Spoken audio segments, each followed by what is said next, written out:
You are listening to Your Practice Made Perfect, support, protection, and advice for practicing medical professionals. Brought to you by SVMIC.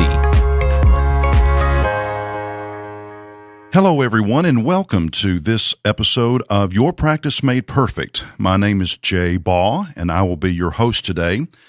When we do these podcasts, we try to provide some interesting topics, some interesting information for our listeners. And today's topic is going to be one that is of utmost interest to many of the physicians who listen to our podcast. The title for this podcast is Common Issues That Physicians Face and Physicians' Health. And to help us discuss this topic today, we have joining us Dr. Greg Jones. Dr. Jones, welcome. Thank you. Glad to be here. Well, it's good to have you here, and I appreciate you taking the time to talk about a topic that is as important as this one is. Before we get into the topic, how about if you could give us maybe a brief introduction of yourself? Okay. I'll start with where I'm at right now. I am the medical director of the Kentucky Physician Health Foundation. That is the state of Kentucky's physician health programs. Most states have those. My counterpart in Tennessee would be TMF.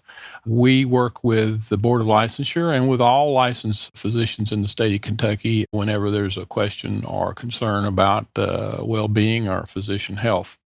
Prior to that, most of my career, I've been a primary care doctor. I've lived and worked in Alabama and Georgia and Kentucky and Florida, so I'm a southeastern guy. And for most of the last 18 to 19 years, I've done physician health issues, either as a provider or evaluator and or a person sitting in the chair of a physician health program. So that's a little bit about my background. So we're here with you today to discuss physician health and some of the common issues that you see physicians facing day to day. We've all heard of physician burnout. We know it exists, but maybe it's a term that's not very well defined. So I was wondering if we could talk about that term and maybe you could share your perspective and your thoughts on physician burnout. Sure. It is common. By some people's estimate, it probably impacts at any given point up to 50% of the physician population across all ages and specialties. So that's a big number. And every time I see it, I always am sort of taken aback and I kind of wonder, is it being overestimated? But I don't think we can underestimate the fact that it is real, it does exist. Depending on who you ask, the definition can vary. There are some key points that seem to be common threads that run through just about everybody's assessment of physician burnout, and I'll try to touch on those. Truth of the matter is, when they contacted me about this podcast and they brought up physician burnout, I think I just said flippantly, I'm about burnout, talking about physician burnout, but it's a common topic everywhere I go. So what I look at and I think are hallmarks of what people are talking about when they talk about physician burnout is when the professional feels a bit helpless or trapped in their career, like maybe they've made a wrong turn somewhere and now they're stuck. That's a pretty common component of it. Sometimes loss of motivation or self-doubt with what we're doing. I've heard a lot of good physicians who all objective evidence would show that they've been highly effective and highly impactful in a favorable way on people. But when you talk to these individuals, they feel like, what's the point? I'm wasting my time. I don't really help anybody. So there's those kinds of feelings.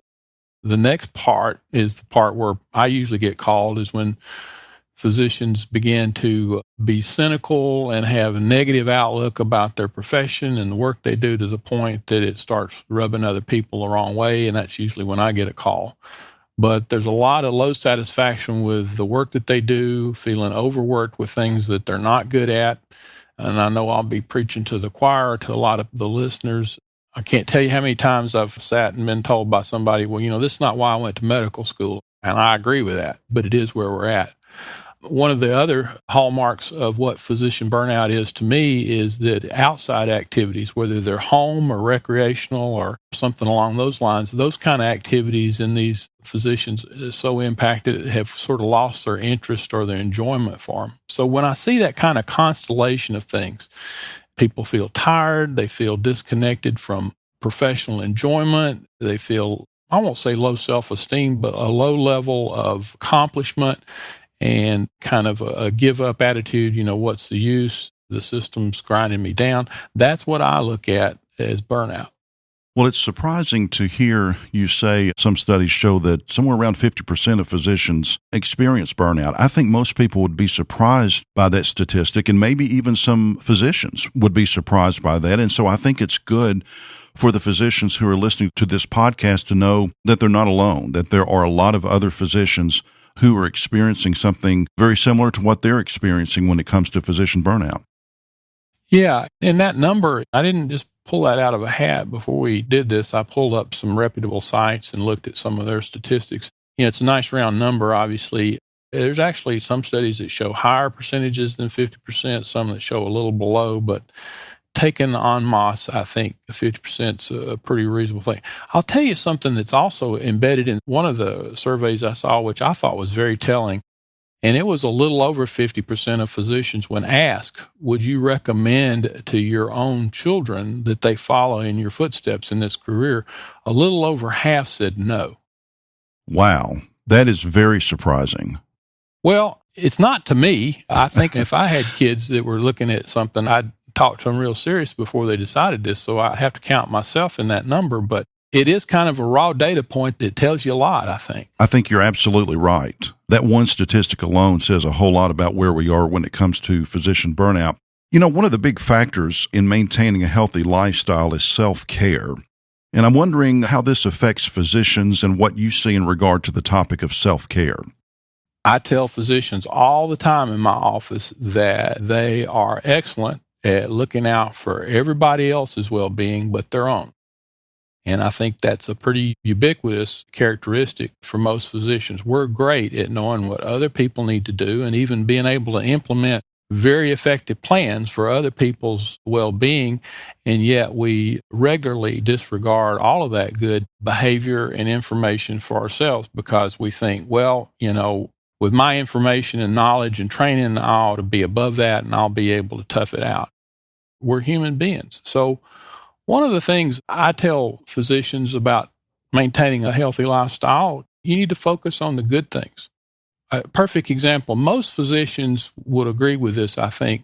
We remember the one case in the entire year of a patient we took care of where things went sideways or didn't go well, and that's the one we'll ruminate over. And yet there are literally thousands of others where we were right spot on and we did a great job and people had good outcomes and they're very pleased with us. But we focus on that one or two key things, and I'm not going to, minimize them. You do what we do, you're going to see some bad things, but we'll focus on that. So I encourage physicians, focus on the good things in your career.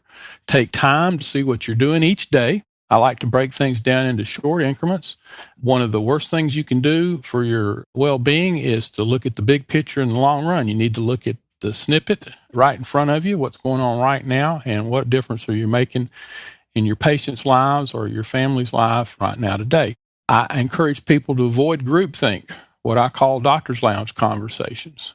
I've been in many of them over the years, and I don't ever remember feeling refreshed or uplifted by most of them. So, try to avoid that and maintain and grow your outside interests. The physicians I see that they're healthiest and weather the storms and rigors the best have good, healthy outside interest. And some of them are the things we'd all think about. Someone's maintaining their physical well-being, then their emotional well-being will be maintained as well. And if they have an intense outside interest in something that their family members are involved in or that they're personally involved in, they make time to do that and have that as part of their life. I won't start stepping on toes maybe a little bit. Avoid self-diagnosis and don't try to tough it out. Doctors are notorious for having aches and pains, twinges, and or emotional or spiritual dings in their life, and they just hold it in and keep it to themselves. A lot of it's out of fear. It's out of fear. If I raise my hand and let somebody know I'm hurting or that I'm struggling with something, it'll be reported to somebody and my career will be in jeopardy. And I'm not going to sit here and say that doesn't happen. But Lord have mercy, if we are telling people to talk to a therapist and get something off their chest and it helps them, it'll probably do the same for us. That's a great point that physicians are often telling patients that they need to seek further care, whether it's from that physician themselves or maybe refer the patient to another physician for the particular care that they need. And physicians get so focused on what other patients need that they forget to take that type of recommendation for themselves. And I thought it was interesting what you said earlier about physicians tending to focus on the one or two cases that don't go as well as they expected them to. And it seems to me that there's some benefit in doing that because you can learn something from it. And yet I can also see a situation in which a physician dwells on that too much and it turns a positive into a negative. That's right. We do need to have critical attention to any untoward or unexpected outcomes. That's part of our profession and it should be built into us. But we don't need to focus on it to the exclusion of the fact that a lot of things go well. Chopping things down into small snippets of time, to me, has been something that I've seen be helpful with that. Focus on the good things that are happening in front of you right now. Yeah. So one of the areas that we hear a little bit about when it comes to not only physicians trying to help themselves, but maybe people in other professions as well, has to do with substances. That's something that we hear some about, but maybe we don't want to talk about it all that much. So how should the topic of substances be handled in the world of physicians? Well, you're right. It's the last thing anybody wants to talk about. And no one ever comes to me voluntarily to talk about that. It's usually someone's shoved in here, sometimes metaphorically at gunpoint, to talk about that. But it's a big deal. The old elephant in the living room analogy probably wouldn't even be adequate to describe it. I have to disclose at this point, I'm a person in long-term recovery myself. That's kind of how you get into this work sometimes. But I do think that I'm pretty objective in that the problem with substances is a big one in our society writ large. Physicians are not immune to that. I'm all the time explaining to people that information and knowledge about substances is not a protection against those substances impacting your life. So I will say that addictions to substances impact maybe 15% of the population. We're a little bit overachievers in healthcare. It's probably closer to 18% at some point in their life and career of our colleagues will be impacted by some substance or other.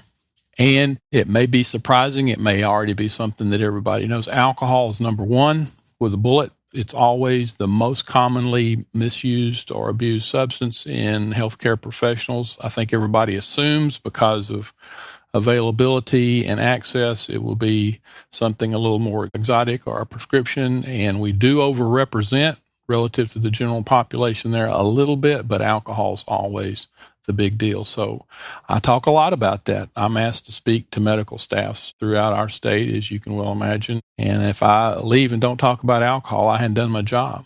Yeah. You know, it seems that when physicians and people in other professions as well, but we're talking today about physicians, when they want to try to address the issue of burnout, they look at more physical type of issues, physical ways in which they can address the problem that they're facing. But there are also some emotional and spiritual issues. And maybe those are the last things that we think about because it's not something that we can see. But those, I think, are important issues as well. What would you say on the topic of emotional and spiritual issues? Emotional and spiritual issues are key places where I see the healing begin. And if you overlook those, then it's be analogous to having a wonderful therapeutic class of drug for a particular diagnosis and never bringing it up in a conversation with a patient who has that diagnosis. And for physician burnout and for substance issues, which they walk hand in hand, emotional well-being and some spiritual connection. I'm actually kind of proud of y'all for letting me get on here and even use the word spiritual. You know, we physicians, we like to be scientists and pure scientists, and anything that can't be pinned down, proven, or quantified, then we feel like we can't talk about it. But, you know, we're human beings. And I think most healthy, functioning human beings that I've ever run across, they have some things in common. They do take care of their physical well-being. They do take care of their emotional well-being, and they have some sort of spiritual connection. It might be a formal community of faith. It might be something that's very personal and even obscure, but to them, it makes a difference. So I think that that's always a key point. I dig into that with people who get sent to me all the time. I start asking them about, well, how's your mood? How are your connections with your significant other? How are your connections within your family growing up? And I get to do that. But generally, those of us in healthcare, we're pretty slow to talk about those things. And that's where having your own personal therapist who you can sit down and talk to about those things can be really helpful. The spirituality thing, I'll just say this about it. I think it's real. I think it's really important. And I think it's really an individual and unique thing. Whenever I'm talking to people, I go to great lengths to make sure that they understand I'm not trying to enter them into a conversation to guide them towards or away from any particular spiritual connectivity. I just want them to know that it's something that I see be very useful and protective. And I guess I'm old school. I think those of us who go into the profession of healthcare, it's as much a calling as it is a career choice or a business decision. And I think that's where some of the spiritual connection can be important as well. Well, I appreciate you talking about the topic of emotional and spiritual issues. We have a wide variety of members in our audience who listen to this podcast, but I think we have several who would be interested in both emotional and spiritual issues. And I really appreciate you taking the time to address that topic because I do think it's important to some of those who are listening today. Sure. And I will say one last thing. I've run into some people who are very much not sure what spiritual means to them, but they're not closed to it. That's good enough. Yeah, that's right. Absolutely. When you speak to a medical staff about alcohol, could you share a few of the points that you like to make? Because I think that might be information that could help our listeners as well. That's a hard one. It so much depends on the audience. What I usually do is I talk to them about, what's happened in my life and my career is sort of an example. And I don't want that to be the end all and be all, but it's a place to start because over the years, I've learned a lot of the things that are helpful by either experiencing or seeing a lot of the things that aren't helpful. Does that make sense? Mm-hmm. And I try to focus on the fact that we as healthcare professionals are in a very unique and very privileged position. We do need to hold ourselves accountable and to a level of self-care and care of others that the general population may not be held to.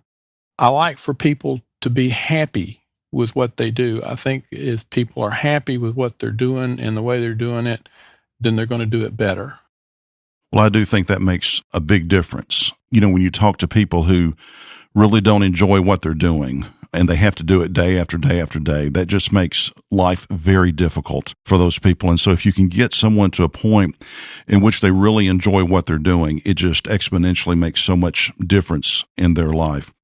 So, Dr. Jones, we've talked about physicians needing at times to reach out for help for whatever reason it might be with their own health. And I'm wondering, what might be some of the things that would prevent a physician for reaching out in order to get the help that they need for their own health needs? Many people feel like that physician health programs are all negative and all punitive. The fact is, because of what we do and that we are public licensees, there can and often are consequences when people reach out for help. But it's usually if they've waited till late in the game and there's already been events occur which are already known to the public. I would just say that physician health programs are here to help. Now, we're not perfect, and we're helping a pre-selected group of people that are high risk. So bad things do happen even while we're trying to help people. But that goes with the practice of medicine in general. But fear of being found out, fear of being singled out, people avoid us. And all I can say is that we really are here to help people negotiate through the regulatory and the legal environment that gets called into play because we are healthcare professionals and we do have public license. Public licensure boards have a requirement to protect the public. And when they license us, they're saying to the public, this person is good to go. And we just try to catch those cases before they become injurious to the individual or to the public. I don't know if that answers the question, but it's a big problem. More people could be helped by our programs than are by a long shot. And most of the time it's because they know that they need help and they are avoiding us. As we begin to draw this podcast to a close, I just wanted to know if maybe you've got some tips or some advice that you would like to give our listeners, maybe based on your own experience, maybe based on the experience of others, but maybe just some tips or advice that you'd like to close with today? What do we know more about than anything else? We know about what we've done and what we've experienced. And so I have to draw on that, and I frequently do. I use the example of myself. I came out of school with a lot of ideals, with a lot of optimism, and I got into medicine, and I worked hard, almost to the exclusion of everything outside of the practice of medicine, and it began to wear on me. And I picked up some bad habits along the way. I self-soothed with substances and with behaviors, and it eventually caught up with me. Thank goodness when it caught up in a way that even other people were beginning to notice it.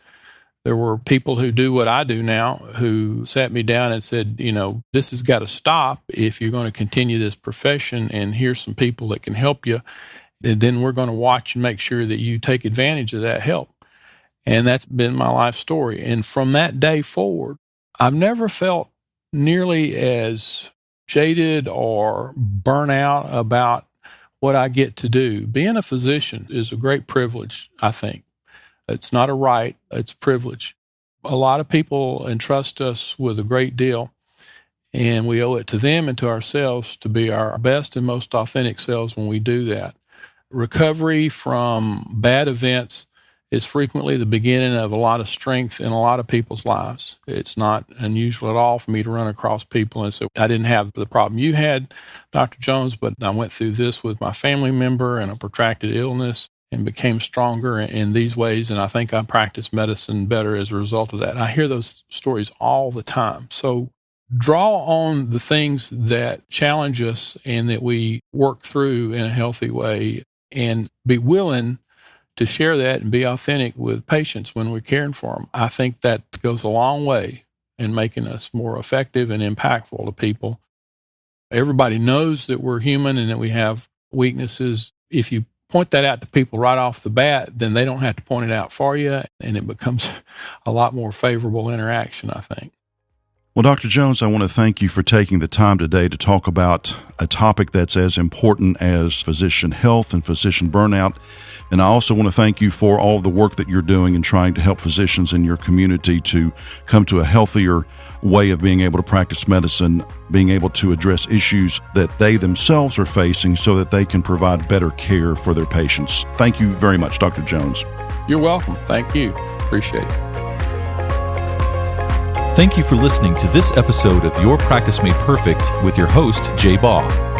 Listen to more episodes, subscribe to the podcast, and find show notes at svmic.com/podcast.